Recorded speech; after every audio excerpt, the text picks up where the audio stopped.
One of the responsibilities of corporations is to take a really hard look at their CSR, ESG departments and find ways to let that department loose in letting one of their primary missions and responsibilities being to diffuse the work that they do throughout the entire organization.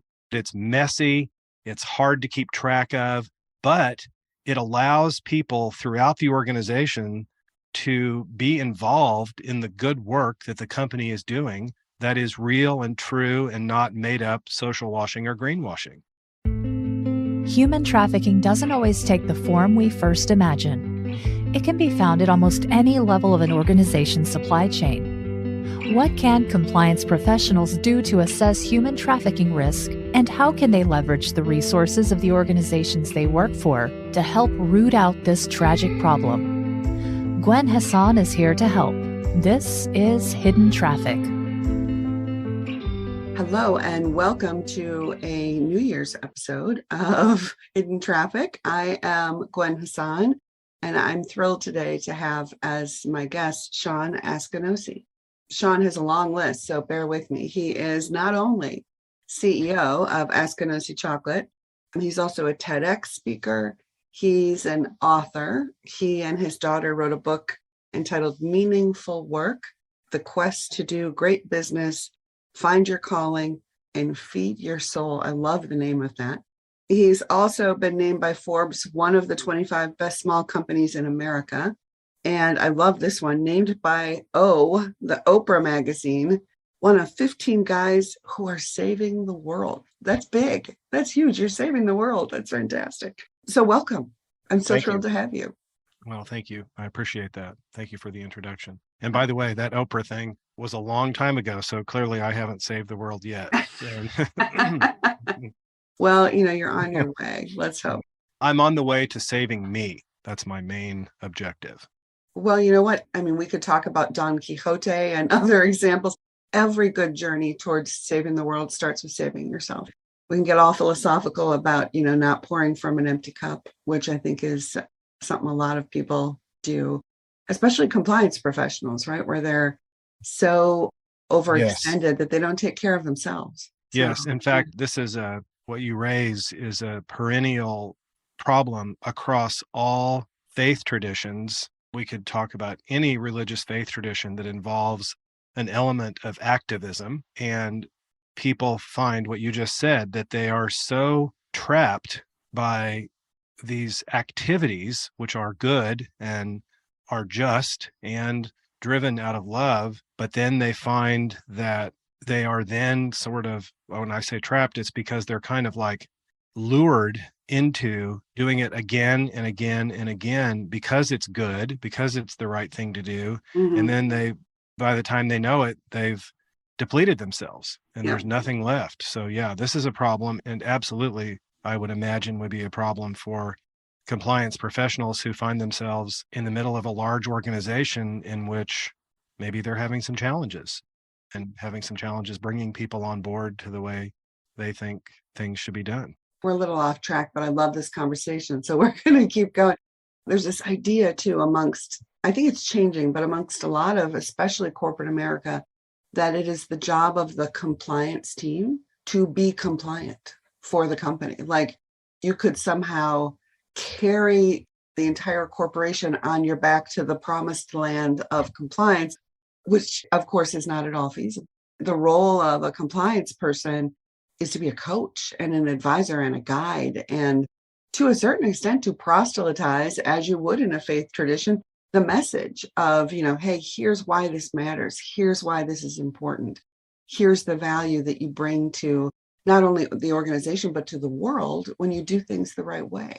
You would be able to you're the expert about what I'm going to say, so I'm a little embarrassed, but for the sake of context, we can say that corporate social responsibility departments began in the 60s and they were populated by lawyers. Yeah. And so this idea of risk mitigation and now CSR departments, it's a very interesting blend that has now found itself 60 years later in this, what you just said, bearing the responsibility of social justice, ethics, compliance, all on the backs and brains and minds of this department. And so one of the things that I advocate, and I'm very passionate about this, and I write about it in my book, and that is one of the responsibilities of corporations is to take a really hard look at their CSR, ESG departments and find ways to let that department loose in letting one of their primary missions and responsibilities being to diffuse the work that they do throughout the entire organization. It's messy, it's hard to keep track of, but it allows people throughout the organization to be involved in the good work that the company is doing that is real and true and not made up social washing or greenwashing. Greenwashing, which is so vitally important, especially now in the rise of my own children who are Gen Z children, who are demanding that Yes. kind of real accountability of where they work and the alignment of their own personal values with the values of the company that they are slaving away for however many hours a day, that it's no longer going to be worth it to them to work for a company whose values don't align, which led to, of course, then the great resignation and the great reshuffle and everything we're seeing now. I mean, so timely. What better time for a company to get on board Absolutely. with the Absolutely. idea? Yeah. Well, and I think it's particularly important that many of these departments are led by lawyers. And the reason is because lawyers are in a particularly unique position to, if I could say, speak truth to power. A lawyer can walk in the office of a CEO and speak to him or her in a way that almost has instant credibility compared to perhaps others in the organization. A lawyer can say, hey, you need to stop doing this.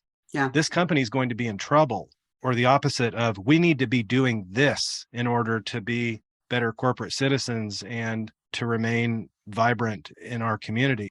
Lawyers are in a really good position to do that, to lead that. I hope you're right. Yes, I do too.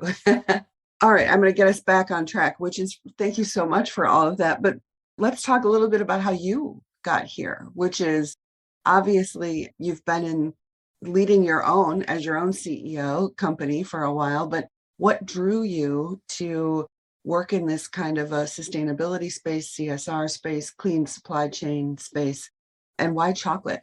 Which, by the way, I'm a huge fan of. I eat it every day. So Bless you. Let me know. Tell us a little bit about how you went from a criminal defense attorney to found your own chocolate company. I did criminal law for about 20 years, and I really felt like I was called to that from a young age, and I wanted to be a lawyer, and particularly I wanted to practice criminal law. And so I did it. I specialized in serious felony cases throughout that almost 20 years, and I love the courtroom, love getting ready for the courtroom, and it didn't feel like work to me. But these types of cases, murder, robbery, rape, drug cases, some of those cases can be very, very taxing emotionally, can really be stressful. And I think prosecutors often are in the same boat, public defenders, police officers. Yeah.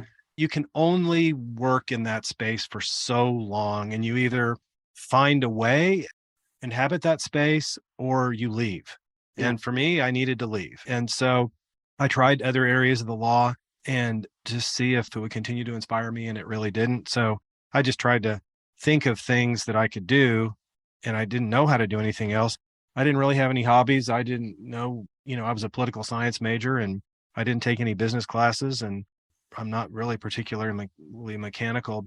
So I got a hobby of grilling and then baking and making desserts. And I was looking at businesses to buy or start, and I spent about 5 years on this path. And this is what I write about in the book. I spent about 5 years searching.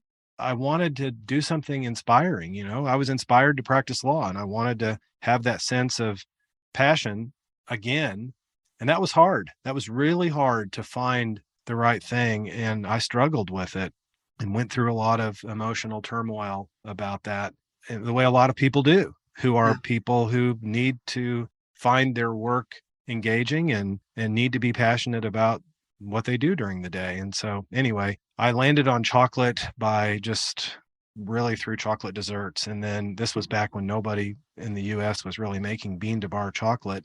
There were a few of us starting at the same time, and we really didn't know each other. But within a few months of having this idea to make chocolate from scratch, I was in the Amazon. Oh, And I wow. was learning how farmers influence the flavor of chocolate by how they harvest the beans. And then it just kind of started from there. And then I came back and started to wind down my law practice and bought a building and started to buy equipment from around the world. And now here I am 16 years later. That's fantastic. I love that the passion-driven career journey, and I think it's increasingly common. I'm so glad to see that because I've seen over my career, I've been practicing law now for 25 years, and I meet a lot of lawyers who really hate what they do and who Hmm. are so unhappy and are Hmm. not passionate about what they do, and they feel like they're caught in a grind, and they've now got a lifestyle that they want to continue to support and kids they want to support, so they continue practicing, but their heart's not in it. And stories like yours of people who are intentional about finding work that they find rewarding and passionate is wonderful. You mentioned earlier, the best example of this are your own children. I mean, Yeah. they are the ones that are driving this, and they and their fellow young people, they're the ones that are changing the landscape of all of the things that we're talking about. They're the ones that are changing the landscape of social justice and new supply chains and accountability. And it's a very exciting thing for me. We have a program called Chocolate University where we engage young people in our community, Springfield, Missouri, where I'm located, to teach them, one, that small business can be a force for good in the world, and that there is a world beyond Springfield, Missouri. And in particular, Mhm. we have this business immersion program for high school students. It's a part of our Chocolate University Foundation program. And we take them to Tanzania and we Mm. let them experience this business model. So it's not like they're on a mission trip. It's more of them being on an international business trip. And we've been doing this for 12 years. And Oh, so I've had the wonderful. opportunity to interview applicants that are juniors and seniors in high school now for 12 years. And so I'm seeing what you're seeing. And I love the chance to interview these high school students and really come away just so inspired and encouraged and optimistic about the future of this world Yeah. because of the awareness that young people have. I think is just, to me, it's amazing and really inspiring. Cause for hope. Yes, Absolutely. for sure. So tell our listeners a little bit more about Askinosie Chocolate. So I understand just from reading your website that you are sourcing 100% of your beans from farmers that you then are sharing your profits with. And I mean, I'll tell you, I know next to nothing about chocolate except that I like eating it. So how does that model differ from what other chocolate companies do? Give us Yeah, kind of a chocolate 101, if you would. sure. Most companies buy their cocoa beans from brokers. Okay. Not a big surprise there, probably the way you would buy other commodities, I guess. And so I don't even know a broker to buy. So I've purchased beans directly from farmers since the first bean buy that we've made. And we post that on our website. We post every bean buy we've ever made, what we paid the farmer, and how that compares to the world market price, the fair trade price, which I don't believe in fair trade chocolate. That could be a whole other episode. But more importantly, the farm gate price, the sort of proverbial price that farmers could get at their farm gate. That's really where the rubber meets the road and the apples to apples comparison. What you see in looking at our bean buys over all these years is we've paid farmers directly, helped them open bank accounts, and we've paid them about 55% more than they would have otherwise received at Farmgate Mm. over all those years. And in about 70% of cases, we've provided them with advance payments, sometimes months, 6, 8 months, 9 months in advance of us shipping out these cocoa beans. So we're essentially giving them interest-free loans so they can finance their harvesting operations in 4 origins. And then I travel to these places, except during the pandemic, and I have restarted travel. This past May, I went to Tanzania, and then in about 10 days, I'll be in the Philippines, and it'll be my 46th origin trip since I started Oh the my company. gosh. And Oh, so this is all part of what we call direct trade. And as you mentioned, we share profits with farmers and always have, and we translate our financials into their language so they can understand how we calculate the profit share. And so when I was in Tanzania in May, our financials were in Swahili. mm, And this is part of open book management and something that I've practiced for years and years. And I think that really is a different model than what most chocolate makers around the world use. Most of them are acquiring beans from brokers. And it's not that they aren't traveling, to see farms. It's just that there's not as direct a line between chocolate maker and farmer. And farmer. Yeah. If my reading is correct, as in, say, conflict minerals, oftentimes a problem where you're getting beans that purport to be from a clean farm, but aren't, because they are shipped through multiple middlemen, and or they're dropped at a farm where they were actually farmed somewhere else, and you don't know what the actual practices are. If some of the cases that have been filed against the Nestle's of the world and the Mars are accurate, then there's a big problem with not having direct relationship with your farmers, because you don't know what happens in the middle. Children being trafficked to Yes. work. Yes. Well, the Department of Labor estimates with ILO that there are currently 1.58 million children in the supply chain. Yeah. The cocoa supply chain in Ghana and Ivory Coast, where, as you said, those companies you mentioned, Hershey, Mars, Berry Callebaut, Nestle, that's where they supply most, or where they receive most of their supply of cocoa beans. And it's this problem of using enslaved children in West Africa is not new. And most all those companies I just mentioned signed the Harkin-Engel Protocol in 2003 Yeah. and pledged to eliminate child slavery from their supply chain. And now here we are in 2023, and all of those companies declare in their annual reports every year that they're doing everything they can to combat and reduce and eliminate this terrible tragedy of children working on farms. And by the way, I should say, of the 1.5 million kids that are in the supply chain, the estimates are, and really not disputed, that over 70% of those kids are involved in what's called the worst forms of child labor. So think 8-year-old with a machete or carrying a backpack of fertilizer. And I should say also, the context of this is that even among smallholder farmers in that area who are adults and not children, they are subsisting on approximately $1.20 a day. So they're hovering right around the United Nations definition of extreme poverty. Yeah. And there are multiple studies that indicate a causal connection between the price of the commodity paid to the farmer and the deployment and use of enslaved children on the farm. So another way of saying it is, if they would pay farmers more money directly, they would find a diminishment of the use of children on the farms. And Yeah. there's this economic causality. Anyway, this is a problem.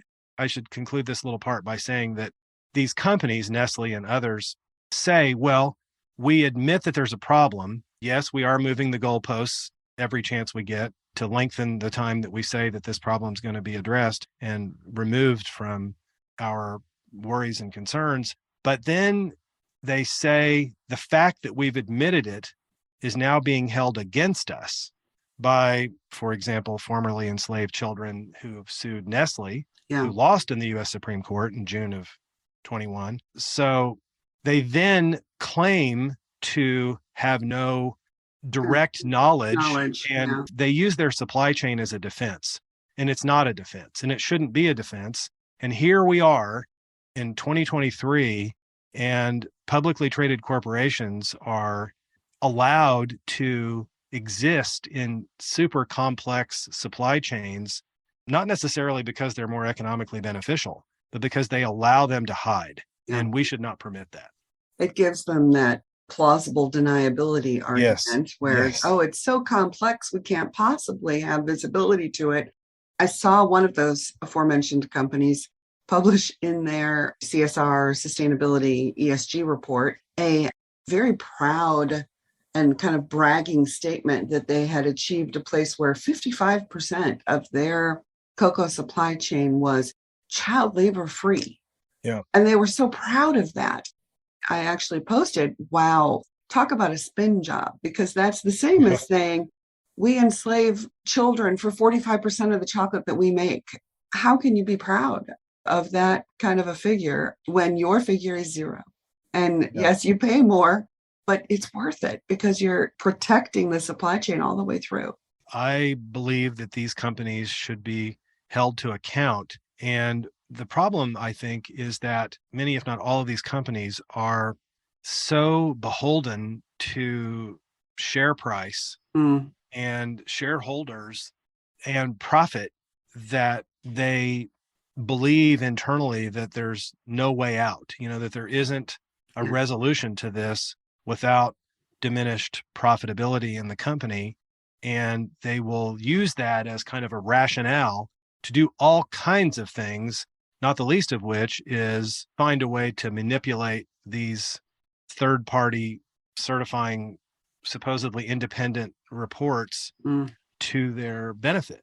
And that's why I have a real problem with third party certifications. And when you follow the money, it's often these places are not as independent as they seem. And there's a very, very sophisticated marketing department in all of these cases that honestly, and for much of it, work hand in hand with their CSR departments and ESG. They sort of conspire, I believe, to paint the rosiest picture they possibly can Yeah. for shareholders and the consumer facing public. And they're very, very good at it. And they do it not just with this issue of enslaved children. I mean, we find the issue of social washing and greenwashing. It is replete in these annual reports. And one of the things that I'd be really curious to know what you think about this. Again, this is an area I'm treading very lightly because you are the expert about what I'm going to say. I think that we need to make these sustainability claims fall within generally accepted auditing principles. Mm-hmm. These accounting standards have their origins in the 1933 and 1934 Securities Exchange Acts. After the And stock shareholders, exchange and failed. shareholders have come to rely on these accounting principles and auditing standards. And so why can't we force these American publicly traded corporations to adhere to that standard? And if they miss, they should be subject to the liability that anyone would be subject to if they violate those principles. What do you think about that? Well, I think you're absolutely right. And I think we're headed that way.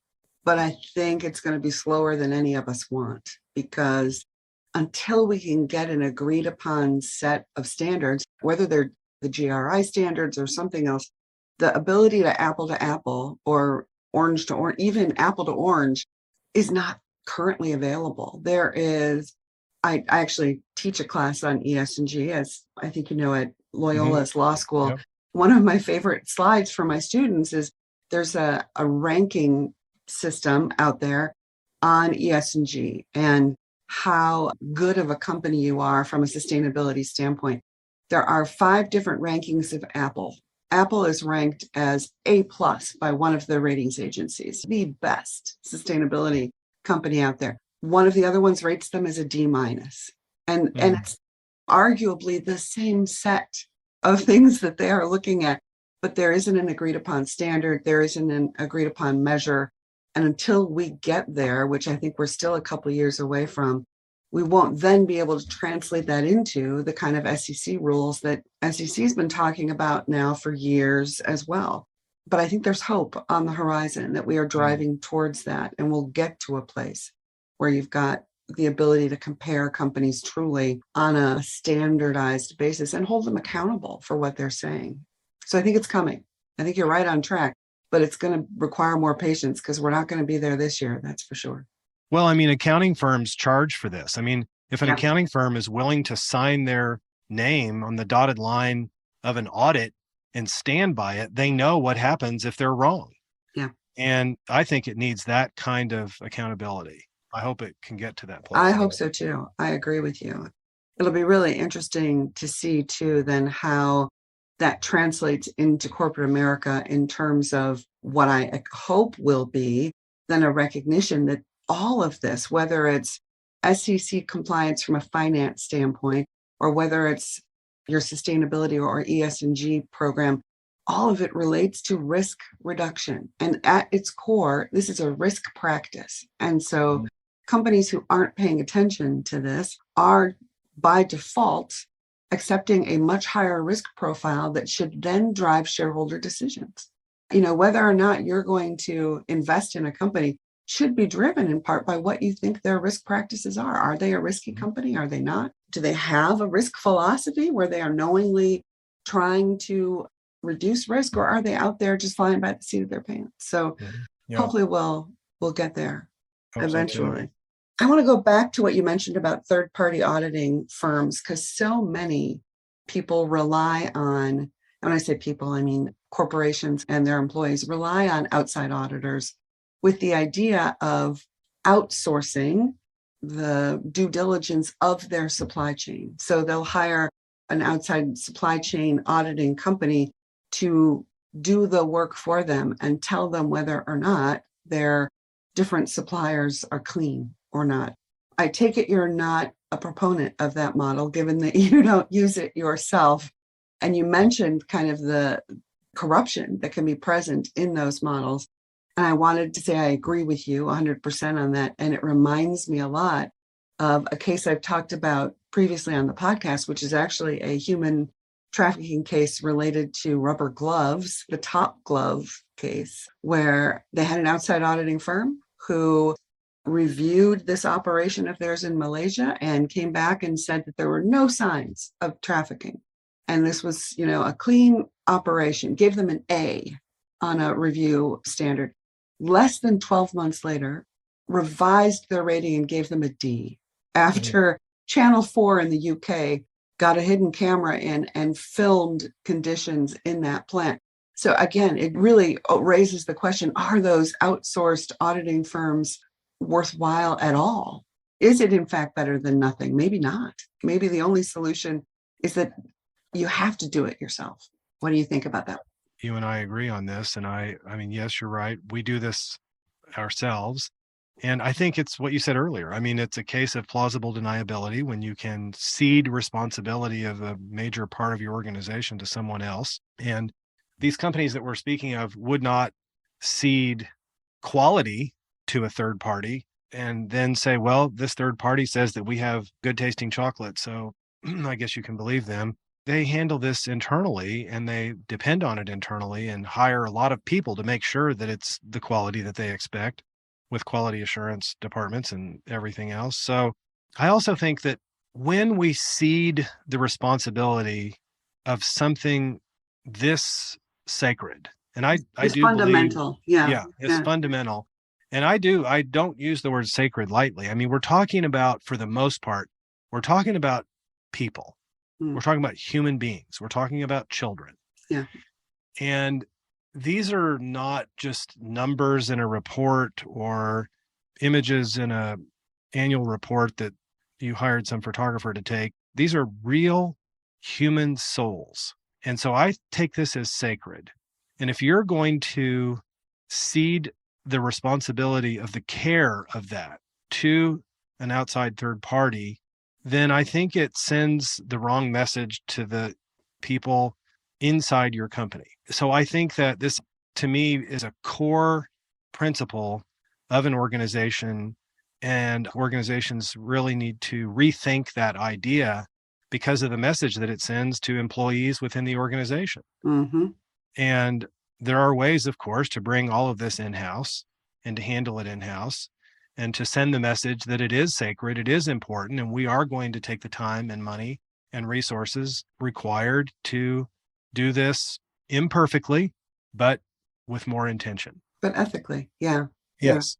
Yeah. Mm-hmm. So I know you've described your business model as, luxury goods with a purpose, which I love. What advice do you have for compliance professionals who are not working in companies that have been purpose-built like yours have, where they're trying to push the agenda of a clean supply chain and human rights protection within the supply chain, elimination of forced and child labor? Where do they start? What are your thoughts as to what someone in a non-purpose-built organization can do?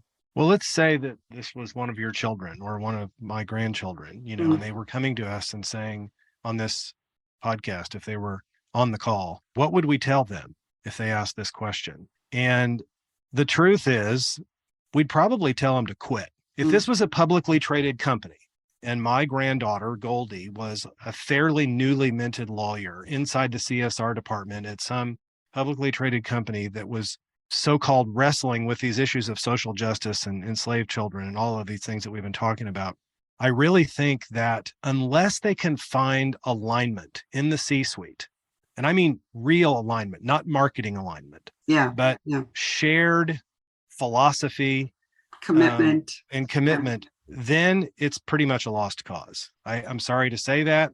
And I think then it's kind of like people in my faith world often, and I've heard this said by theologians, and they're like, well, what does God want me to do? Or what is God's will?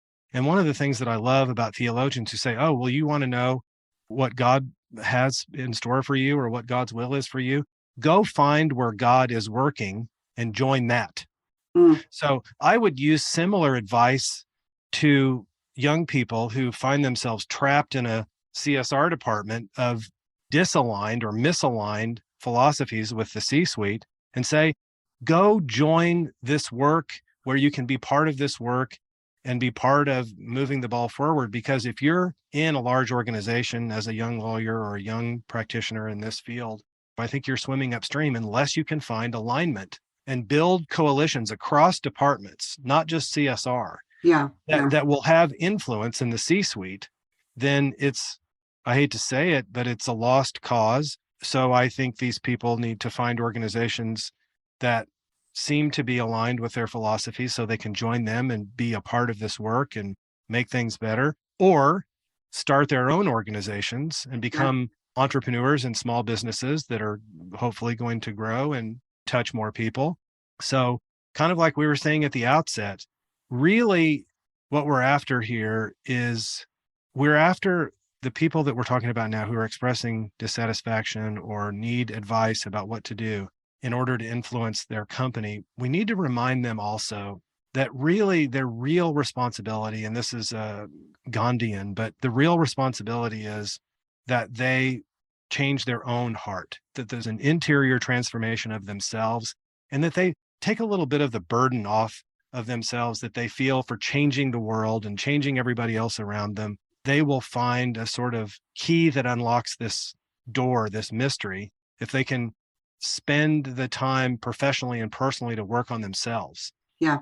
And then they will find it easier in a lighter burden and a clearer path to alignment with others in the organization. Maybe that's a little too, I don't mean to sound new agey about this. It's just it's just what I believe. No, I think we're already seeing that. We are seeing more and more people, even old Gen Xers like me, who are voting with their feet, who are deciding, hey, I spent 2 years in my house during a pandemic that gave me a lot of time to think about what I'm doing with my life. And I'm not pleased with where my value set is in comparison to how I'm spending my time. And so I'm going to change that, and I'm going to do something different. I'm going to find a new role. I'm going to, in my case, start a podcast. I'm going to do something to try and spend more of my time in alignment with my own values. So I think the more we see young people make that decision for themselves, the harder it's going to be for the big corporations to find people. And we're already seeing that. The demand for talent is huge now. So that may, by default, drive some change into corporate America, simply because they won't be able to find people that are good at what they're doing if they're not giving people space to be in alignment with a corporate culture that they can support and believe in. So, I mean, as maybe, glass half full, Pollyanna optimistic as this sounds, I do think that what you recommend and that personal alignment, when it happens in enough volume, which we're starting to see, will in and of itself be a force for change. So I'm hopeful that we're seeing that. Yeah, we'll see this tidal wave of change once we reflect back on it and we have a chance to see what's happening. You and I are fortunate we get to be part of it. We get to see it happening around us. And so like you, I'm encouraged by this. I am as well. So let's get a little more practical, which is, how can people find your chocolate? And if they want to learn more about you or get in contact with you, how do they do that? Well, first of all, thanks for mentioning that about the chocolate. And people can go to our website, askinosie.com, and there's a zip code locator so they can see if there's chocolate in their town sold at a specialty food store nearby or a coffee shop, or they can just order directly from our website, and we ship really quickly. And we're a really small company. I haven't mentioned that. We're about 21 full-time employees, and that's it, including my daughter and I. And so getting a hold of me is pretty easy too. I have a website, ShawnAskinosie.com. People can email me directly from that website and try to answer everything that I can, questions that people have about the book or talks that I've given. And so, yeah, easy to get a hold of. Well, thank you so much for your time today. It's been enlightening, interesting, and just fun. I really enjoyed the conversation with you. So thank you so much for your time. Thank you for having me, Gwen.